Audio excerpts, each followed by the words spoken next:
Alors on est là aujourd'hui pour faire découvrir la station de trail du Gachenay à tous les trailers d'Alsace et environ. Donc aujourd'hui ça vient de Niederbronn jusqu'à Mulhouse. On est là pour faire une petite initiation à l'alimentation versus trail, c'est-à-dire voir un peu toutes les astuces qu'on peut mettre en place sur une alimentation dans la semaine, des astuces qu'on peut avoir avant l'épreuve, pendant l'épreuve et un tout petit peu après.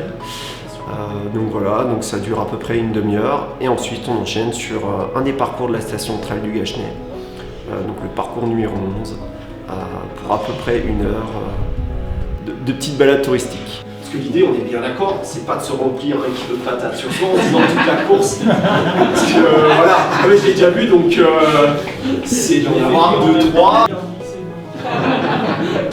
Évitez de faire un petit déjeuner trop riche.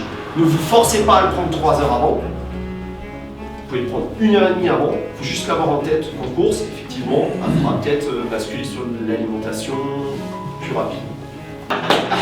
Quoi chiche à l'oriental au petit-déjeuner. Sur du pain, parfait. Hein. Ouais, vous avez 4 heures de grandeur. Donc si vous aimez le riz, parfait. Mangez du riz, mais pareil, en proportion normale, quoi. Ah, mais le pire erreur que vous pouvez faire, c'est de rester devant cette table et tac, en plus c'est un peu caillé. Vous verrez au tanné, ça peut. Si ça caille, voilà, vous pouvez. Vivino, attention, il fait un test par rapport aux nutriments, par rapport aux boissons. On n'a pas parlé encore des boissons énergétiques ou pas, qu'est-ce que je fais, solutions naturelles, de l'eau et tout. Enfin, c'est sympa, moi je découvre, je connaissais pas du tout le Gachenay, je connaissais plus la partie haute, ou la ferme où on est passé tout à l'heure. Et puis je me rends compte qu'il y a la possibilité d'aller jusqu'à Gérardmer, donc un jour je viendrai poser la voiture ici, puis je suivrai les sentiers balisés pour aller à Gérardmer, puis je reviendrai. Voilà, je trouve ça intéressant d'avoir les conseils de quelqu'un qui a l'habitude de courir des ultra-trails notamment. C'est toujours bon à prendre, les retours d'expérience. Et en même temps, on faisait une petite sortie sur la station de trail de Münster, du Gachenay en fait. Il y a toujours une petite recherche de perfectionnement. Et en fait, on a toujours envie d'aller un peu plus loin.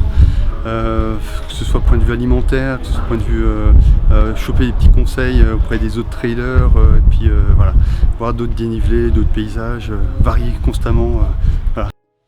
Voilà, si on devait faire un petit résumé de comment le trailer doit voir l'alimentation par rapport au trail, je pense que le gros message c'est d'éviter tout ce qui est chimique. C'est vraiment d'avoir l'alimentation la plus naturelle possible, que ce soit avant ou pendant.